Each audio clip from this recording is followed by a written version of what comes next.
What's up guys, it's Z here, welcome back to Yu-Gi-Oh! Deck of the Day. Today we are updating Altergeists. Finally, after such a long time, Pukeri got released in Brothers of Legends, and now Altergeists have all their tools to combat the meta, and I think that a lot of people are sleeping on this deck right now, and as we saw in one of the invitationals, when you're not expecting a deck like this, it can win very easily because the deck does have the tools to fight in any type of format. It always did. It always depends on how prepared people are to face this deck, and it's very easy to counter. This is why you don't see it when people are expecting it, but when they're not, just like now, then if you're a fan of the deck, you can definitely pick up a lot of free wins. So if you enjoyed this video, give it a thumbs up, subscribe to the channel so you don't miss our upcoming content, and now let's get to the deck profile. So starting off with the monsters, of course, we have 3 copies of Marionetter, pretty standard, getting you access to your trap cards and also giving you a monster reborn effect from the grave. I don't think that there are any ratios that you should play less than 3 in a couple cards in the deck, and this is one of them. Same with 3 copies of Multifaker. I mean, if you combine this with Impermanence going second, I think you're the best player possible. This card is so powerful. It just gives you access to disruption, it gives you access to follow-up, getting you your link monsters on the field. Pretty good card, nothing to explain here either. We have 3 copies of Melusik, really good going second card, and now this card is much better going first too, because before, when you would do this, you would summon it, you would summon a Linkuribo, getting access to your Multifaker. If you already have Multifaker, you would get a Konkeri, maybe a Marionetter, and that would be it. But now this card can actually advance your game state even further going first if you combine it with one of the new cards, and this is why this card is much more powerful right now, and it's even worth playing 1-for-1 now. Before, people were kind of debating if 1-for-1 was a good card. I always thought it was a decent card in Altergeist because this card going second is a must negate, because if it doesn't get negated, then you just have a lot of threat in the board, because if this card hits the field, even if your opponent deals with it before you can send something to the grave, you're still going to get a monster from the deck. So this is why this card is really powerful going second, but now because of a new card, this card is even better going first right now. And now, moving into the new card, we have 3 copies of Altergeist Pukeri. Now, a lot of debate is about this card, whether you should run 1, whether you should run 2, or there are some people that run 3. Mostly people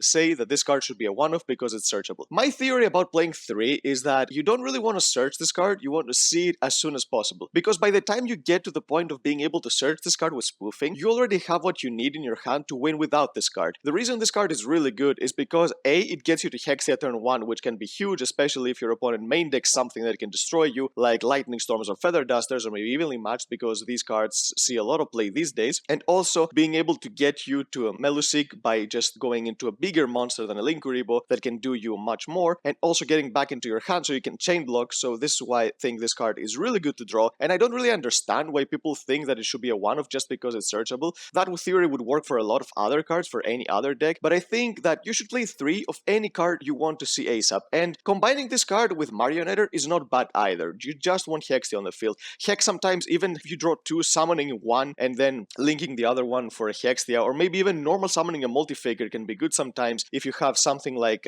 Manifestation, or if you have another spoofing to get another Multifaker in your hand. So I don't see a reason why this card should be a 1-off. I definitely think you should play it 3 just because it gives you so many more options. Of course, going second when you're siding, then you should definitely side out, but for game 1, since your goal is to go first every single time because you're playing Altergeist, I think you should be maxing out this card. Next up, we have 2 copies of Silkidus. I think this doesn't need to change at all. 2 has been perfect ever since the beginning of playing this deck, and 1 copy of Konkeri. Some people debate about cutting this card. I just always find it useful in some scenarios, and I'd never want to cut it. And because of how spoofing works, even cards that like this that could be considered dead in some scenarios, you can just put them back into your deck if you don't need them to search what you need. So I think having access to this one is really important in a lot of situations. For the hand traps, we play 3 copies of Ash Blossom, nothing to explain here. 3 copies of Veiler. You can play different kinds of hand traps. People have started maining Droll because of Little Strategy, and it can also work against Drytron as well. I'm just trying to make sure that I play the most generic cards as possible. And another reason why I think Droll is not as great in a deck like this, it's because Droll, it doesn't give you an advantage, just puts a stop on your opponent's turn most of the times. So unless you can OTK them back, trying to set up a board like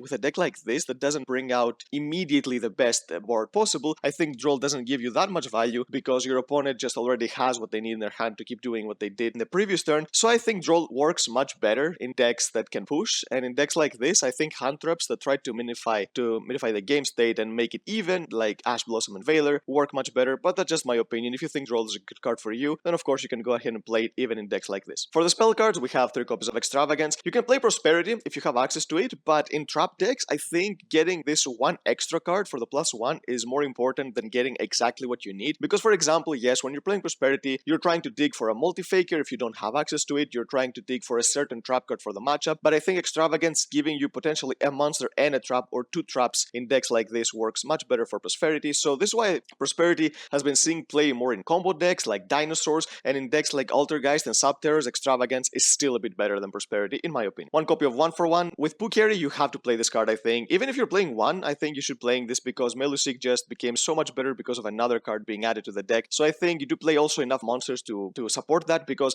if you're not playing hand traps and you're playing only impermanence and other traps for going second, then maybe yes, you don't have enough monsters to discard, but you do play 21 monsters in this build, so I think even discarding a secondary copy of Ash Blossom or Effect Veiler for this makes a lot of sense when you do have the access to Pukeri, and going second, this card applies a lot of pressure as well. For the trap cards, for the Altergeist traps, we have 2 copies of Protocol, pretty standard. This card just gives you access to anything you need because your opponent cannot respond to your Altergeists, so your opponent is not going to negate your Multifakers on the field, they're not going to negate your Marionettes on the field. This card is really good, and being able to negate monster effects as well. 1 copy of Manifestation. You can bump this up to 2. It's debatable, especially with Pukeri, because like I mentioned, some scenarios I would normal summon a Multifaker and then use Pukeri's effect to summon Hextia, so maybe having Manifestation in this scenario is better than Protocol, just to bring back this Multifaker to be able to get to your place, but I still think this card can be a little bricky, so this is why I don't have it more than 1. But if you think that it comes up often enough for you, then you can definitely play more copies of this card. 3 copies of Spoofing. You should never play less than Spoof. The Spoofing just gives you access to everything you need. All the cards in your hand are replaceable, so even if you have like old copies of Pukeri, which is another scenario why you would not want to draw more than 1, it doesn't matter in Altergeist. You just put them back with Spoofing and search whatever you need. So I feel like a card that you want to see, even if it's bad seeing multiple copies of, in this deck it doesn't matter because you saw the card you need, and the second copy you can just put it back with Spoofing and search the card you need. So yeah, this card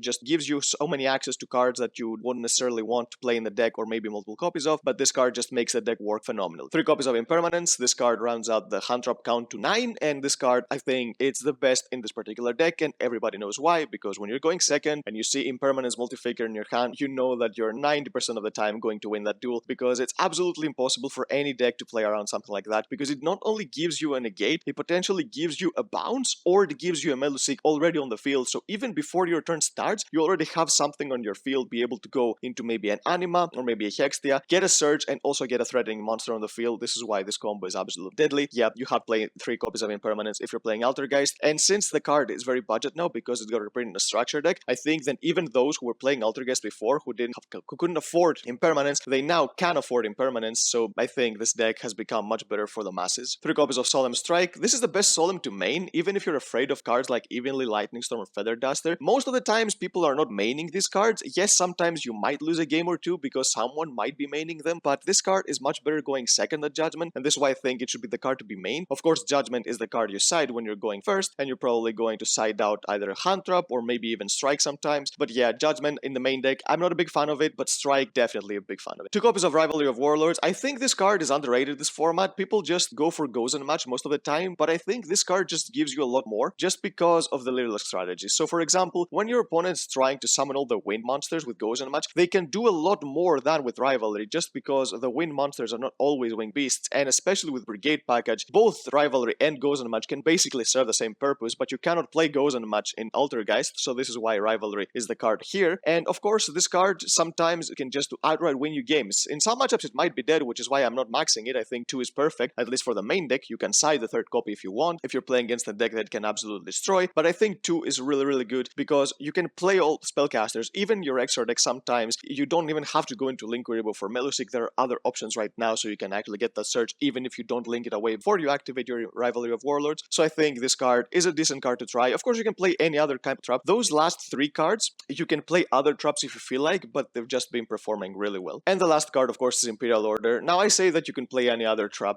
depending on what you need, but do you really want to play anything other than Imperial Order in the main deck, and especially in a deck like this? Because this card, although it's debating for being in the ban list soon, maybe, who knows, but as long as we have it, I think we should use it, especially in decks like this, because you only play 4 spell cards, and even if the worst possible scenario, you top deck an Extravagance or you top deck a 1-for-1 when you already have Imperial Order activated, it doesn't really matter, because the amount of stuff you can do without your spell cards is absolutely amazing, and maybe your opponent is not going to be able to play at all without their spell cards. So yeah, I think you should be playing Imperial Order in the main deck, even in decks like this, so you can get the most value out of all of your cards. And if you draw a spell card, it doesn't matter. Yes, the deck doesn't have any ways to discard it, unfortunately, so you make some value out of it, but still, maybe your opponent will deal with Imperial Order, or you're going to grind it out until Imperial Order is going to self-destruct because you don't have many more life points to pay, and then you can activate your spell card. Because in decks like Altergeist, sometimes this card is going to stay on the field for a very long time, because if your opponent is able to do some stuff without their spell cards, then you're not going to be able to deal with their life points very fast, so this is why this card is going to stick on the field for a long time and potentially destroy itself at some point. For the extra deck, we have 3 copies of Hextia. I mean, you have to play 3 copies of Hextia because of Extravagance. The extra deck is just 5 monsters, 3 copies of each, because you have Extravagance. If you're playing Prosperity instead, then you can potentially play more other utility cards like Nightmares or stuff like that, but in a deck like this, you have to have the monsters you always need access to in the extra deck because you play Extravagance. We have 3 copies of Memory Gun, which is another new monster, and this card helps a lot with problem of the deck not being able to do enough damage consistently. The deck's most usual damage you can do at the max is 77,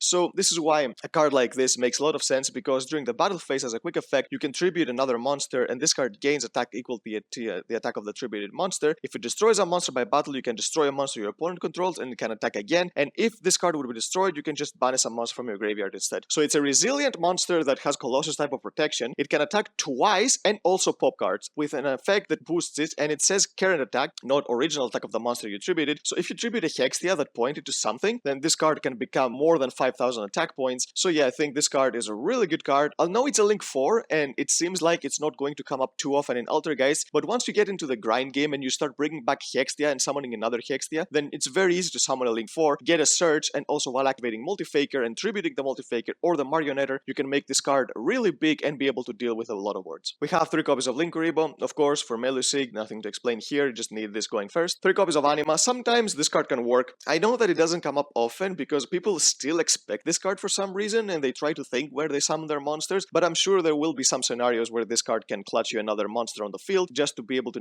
bait another negate or steal a monster. So yeah, this card going second can be much more useful than Linkuriboh. And of course, similarly to Linkuriboh, we play 3 copies of Artemis for going first because she does have attack points, so it's better to summon than Anima going first, and because of rivalry, because if you don't link away a Melusig turn 1 and you have access to it, if you already have activated a rivalry and then you summon a Melusig, if you cannot steal something with Anima, it's much better to summon an Artemis because it does have some attack points, and you don't know how much those 800 points can matter, especially in decks that don't OTK, because this damage just masses up, so it's very important. So you can play another 3 if you want, but in my opinion, she just comes up more often than anything other that you would play in a deck like this. So yep, that's the deck, guys. Altergeist have been a deck that will just never stop becoming relevant. This deck just people play it all the time. It's similar to Subterror, but Subterror rely on card like Dragoon function, while this deck just functions on its own within its own archetype without any supplementary stuff. So this is why a lot of people enjoy this deck, and now that Impermanence got a reprint, it's so budget and so free. Even the Altergeist cards themselves got reprinted in